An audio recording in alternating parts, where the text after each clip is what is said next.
Guys welcome back to my channel. और आज का जो पोएम है वो है the charge of the light brigade, जो कि अल्फ्रेड टेनिसन ने लिखी है। बहुत ही अच्छी पोएम है और बहुत ही मोटिवेशन मिलता है कि कभी हारे ना आप, कभी गिव अप नहीं करना चाहिए। और ये जो पोएम है वो अल्फ्रेड टेनिसन ने लिखी है। बहुत ही प्यारी पोएम है। अब मैं इसको एक्सप्लेन करती हूँ। इसमें 6 स्टैंजा है और बहुत ही आराम से आपको समझ में आ जाएगा। काफ़ी सिलेबस में मिलेगा, BCA में भी मिल जाएगा, BSc में भी मिल जाएगा। लैंग्वेज में ये जो पोएम है बहुत जगह आई हुई है, तो मैंने सोचा कि इसको एक्सप्लेन करती हूँ। सो यहाँ से हम स्टार्ट करते हैं। तो स्टार्ट होता है half a leak half a leak half a leak onwards. तो अब यहाँ पर क्या हो जाता है कि हाफ हाफ 1 होता है प्लस हाफ इज़ 1.5, ठीक है। तो यहाँ पर 1.5 मिली लोग वो चल के आए हैं। अब ये लोग कौन है, इनके पीछे की स्टोरी क्या है, आप ये सुनिए। तो यहाँ पर ब्रिटिशर और रशियन की जो स्टोरी है, इसमें क्या होता है, जो ब्रिटिशर्स होते हैं उनके पास सिर्फ तलवारें होती हैं और जो रशियन होते हैं उनके पास तोप होती है, कैनन्स होती हैं बड़ी बड़ी। तो जब हम ये सुनते हैं कि एक ऐसे लोगों के बीच में वॉर हो रहा है जहाँ पर एक के पास तलवार है और एक के साइड में कैनन है, तो ये काफ़ी सिंपल सा क्वेश्चन होता है कि कौन जीतेगा। तो सब बोलेंगे ऑब्वियसली जिसके पास कैनन है, जिसके पास बड़ी चीज़ें होती है, वही उन्हीं के जीतने के चांसेस होते हैं। तो ये स्टोरी है। अब देखिए कौन जीतता है, क्या होता है। तो जो फर्स्ट है, 1.5 मिली वो चल के आए, all in the valley of death rode the 600। तो जो 600 सैनिक हैं वो चल के आए हैं वैल्यू ऑफ डेथ में। फिर जो उनके जो कमांडर होते हैं, ठीक है, ऑब्वियसली अब हम इसको ऐसे बोल सकते हैं कि 600 लोग एक डेथ जोन में जा रहे हैं, क्योंकि वहाँ पर जीतने का संभावना बहुत कम है। तो यहाँ पर जो उनके कमांडर होते हैं वो बोलते हैं फॉरवर्ड द लाइट ब्रिगेड। अब यहाँ पर द लाइट ब्रिगेड ब्रिटिशर्स ही हैं। ये जो लाइट ब्रिगेड है ये ब्रिटिशर्स हैं। तो फिर वो बोलते हैं charge for the guns he said. तो उन्होंने बोला है कि जो उनके पास गन्स है उनको चार्ज करो, क्योंकि हमारे पास तलवारें और उनके पास गन्स हैं, तो हमें उनको जीतना है। चार्ज इज बेसिकली रिवेंज लेना है। And he said and then into the valley of death rode the 600। तो वापस से वो लाइन रिपीट की गई है कि 600 सैनिक वैल्यू ऑफ डेथ में उतर गए हैं। फिर अगेन जो उनके कमांडर होते हैं वो बोलते हैं फॉरवर्ड द लाइट ब्रिगेड। तो फिर वो बोलते हैं कि आगे बढ़ो। फिर वो एक क्वेश्चन पूछते हैं कि वॉज देयर अ मैन डिसमेड।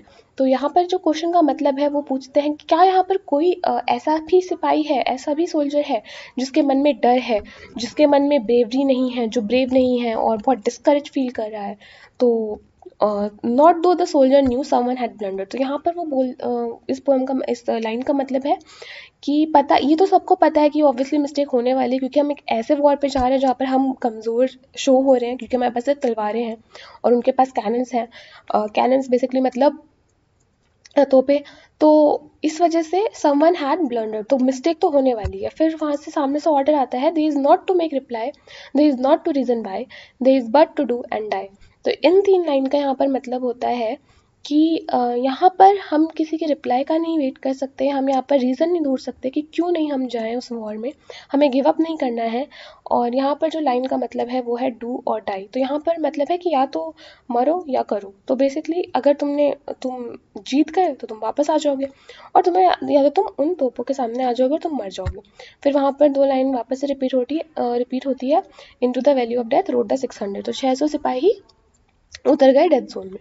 फिर यहाँ पर हमारा जो नेक्स्ट स्टैंजा है उस पे होता है cannon to right of them, cannon to left of them, cannon in front of them. तो यहाँ पर क्या हो जाता है कि जो तोपें होती हैं वो उनके राइट में भी है, लेफ्ट में भी है और फ्रंट में भी है। Volleyed and thundered storm at with shot and shell. तो यहाँ पे इसका मतलब है कि जो गन है वो बहुत लाउडली शॉट करती हैं, बहुत तेज़ आवाज़ आती है और सब हिल जाता है। बहुत ही खतरनाक तोपें हैं वो। Boldly they road and well into the jaws of death, into the mouth of hell road the 600। इस बार क्या है, into the valley of death की जगह into the mouth of hell है। तो इसमें बोला गया है कि फिर भी वो लोग बोल्डली आगे गए, मौत के जबड़े में गए और हेल में जाने की पूरी मतलब जा ही रहे थे। उन्होंने बिलीव कर रहे थे कि वो एक हेल में जा रहे हैं। वो 600 के 600 हेल में गए।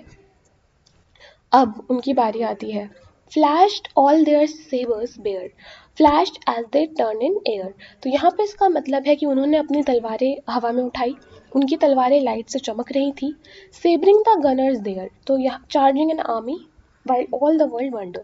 तो यहाँ पे इसका मतलब हो जाता है कि यहाँ पर जो सेबर है वो है तलवार, और जो गनर्स है वहाँ गन की जो जिनके पास तोपें उनकी बात की गई है रशियन के बारे में, तो सेबरिंग द गनर्स देयर।